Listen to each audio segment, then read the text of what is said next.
Hello, and welcome to another episode of Better Minneapolis. I'm your host, Terry White. Thank you for listening. If you appreciate what we're doing here, please consider becoming a paid subscriber.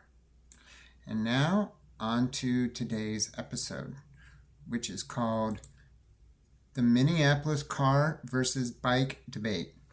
Regardless of which side wins, it only makes a 0.012% difference. Monday night at the VFW in Uptown, a familiar argument played out. Residents gathered to review reconstruction plans for Lyndale Avenue, and the room quickly divided along predictable lines. Business owners raised concerns about extended construction timelines, reduced parking, and a concrete median that would make their already struggling storefronts harder to reach.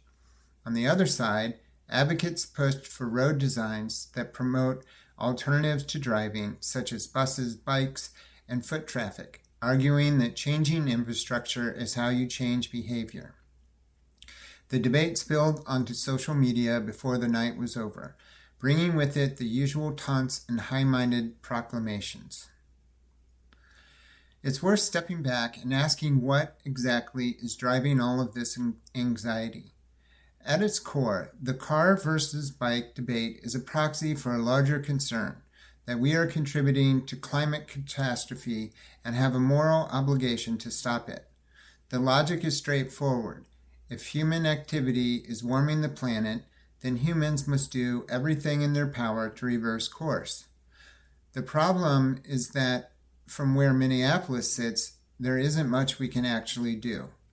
Our city's emissions account for roughly 0.05% of global output annually.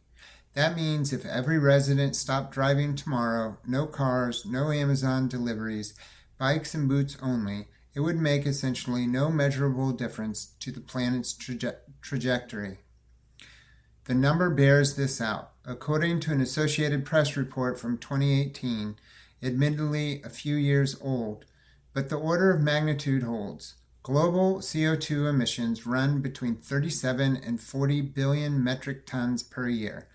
Minnesota's share is approximately 80 to 85 million metric tons, or about 0.2% of the total.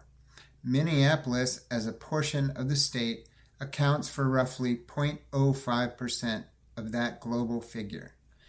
And transportation makes up only about 24% of the city's emissions. The majority comes from heating and powering our homes and businesses. Do the math. If we eliminated every car in the city entirely, Minneapolis's contribution to global CO2 would drop from approximately 0.05% to about 0.038%. Turn down the heat.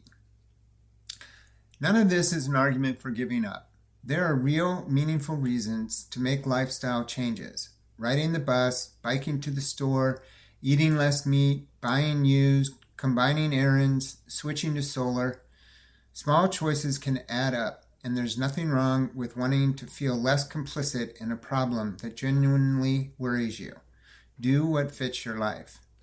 But when those choices become a cudgel, when people who need to drive to work or want their business accessible by car are treated as the enemy, it's worth asking whether the anger is proportionate to the impact. Someone who bikes their kids to school but flies the whole family to Florida every December may well be generating more carbon than a neighbor who drives daily but never boards a plane. We're all making trade-offs, and most of us are doing the best we can. The point is this: even if every person in Minneapolis made every right choice, it would not meaningfully alter the planet's future. The fury that urban planning decisions tend to generate is wildly disproportionate to the actual environmental stakes.